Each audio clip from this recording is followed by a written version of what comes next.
Hello guys, या ठिकाणी बघा एक स्टॉकचा ॲनालिसिस घेऊन आलोय. रेजिस्टन्स एरियापासून मार्केट फॉल करते.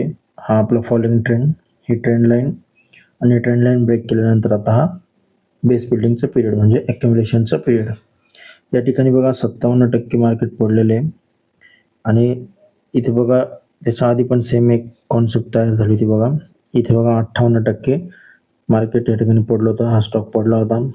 सेम रेजिस्टन्स एरियापासून फॉलिंग ट्रेंड आणि इथे आपला ब्रेक केल्यानंतर ट्रेंड लाईन ब्रेक केल्यानंतर या डिमांड झोनपासून एक अपसाईडला रॅली आणि हा आपला राऊंडिंग बॉटमचा पूर्ण पॅटर्न.